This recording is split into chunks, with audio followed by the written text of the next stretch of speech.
This is a poem called Shame on You. Battered, broken, raped, abused. Injured party stands accused. Vicious culture of slut shame.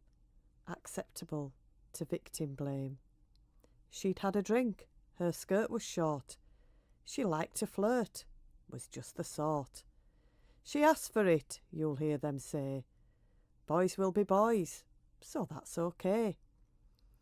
But that's not how the story went. He never cared about consent, and now it seems she'll serve her time, trapped inside the scene of the crime. A wedding ring, a sexy dress, a lacy thong does not mean yes. Impossible to misconstrue that no means no, so shame on you. Carol Ellis, that poem is so powerful, and as we just discussed with you on Women Today, it's had an incredible response, hasn't it? Absolutely, yes. I mean, the subject matter is so emotive, and it had an absolutely incredible response. It's the most liked and shared poem that I've ever posted on Facebook. And the last time I looked, which was actually possibly about a month ago, it was saying that it had reached over 1 million people. It had been shared something like 12,000 times. Just a lot of response from Ireland as well, because that's where the court case was. But poems like that often have that effect. I actually wrote a poem in the summer when the Pope was visiting Dublin, and it was about the Magdalene laundries and the industrial schools, because there's, you know, the sexual abuse in the Catholic Church. And that received a phenomenal response again.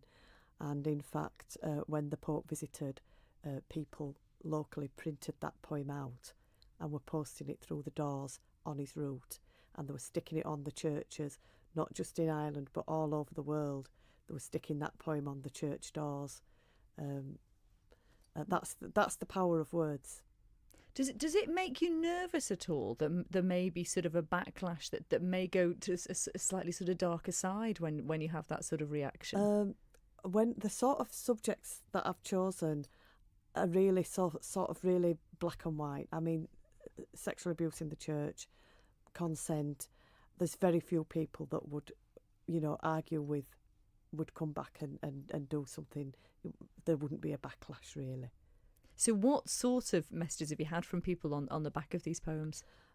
I have actually had a lot of private messages to the Facebook page about people who have actually been victims of rape and, you know, victims of sexual abuse as children through, you know, the clergy. And it is quite touching, but they actually always say thank you for raising awareness. And yeah, I think it is important that we should say something if we feel strongly about something. Not to do so, actually, I think it is a crime not to do so. Well said. And the thing about your poetry as well is that, talk about light and shade, because some of your poems are just downright hilarious. Some of them are a little bit racy in a very funny way, euphemistic way. And then, of course, you've got these sort of poems we're just talking about now, which really do pack a punch. And so you've just released, we should say, a trilogy, haven't you? Tell us about each one of these books.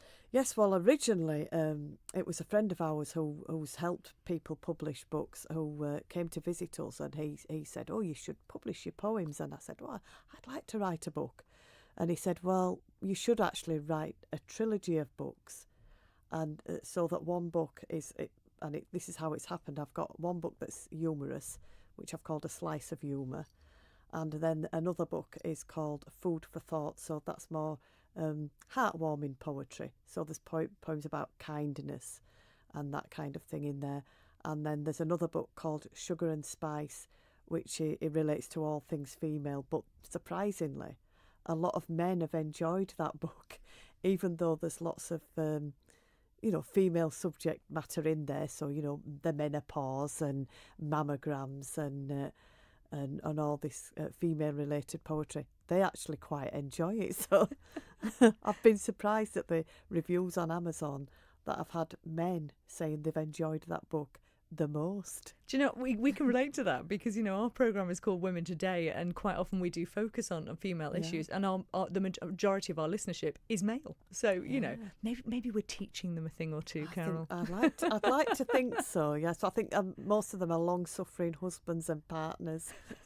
Finding the humour in it's important, Yes. isn't it, at the end of the day? So let people know then where they can find you and find out more about your poetry. Well, I'm on Facebook. I've also recently joined Twitter, so you'd have to bear with me on Twitter because I'm a middle-aged woman, so I'm still finding my way around that. But I'm on Facebook as Mrs. Yorkshire The Baking Bard. Like the page.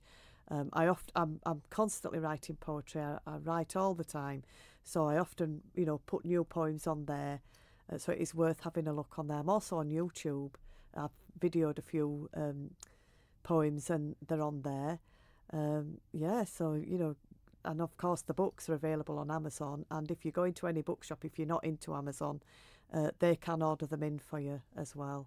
Fantastic. Well, it's been lovely meeting you and finding out much more about your story. I suppose you've probably got some Christmas cakes to go make now, haven't you? I've made all my Christmas cakes. I've just got 2 more to ice. I've iced 8 so far, and I've got 2 more to ice. I'm leaving 1 left uniced so that we can eat it with cheese, because that's a Yorkshire tradition. Oh, that's just weird. No, I'm not having it. Christmas cake and cheese, no. That's where we part company, Carol. I'm sorry. Thank you very much.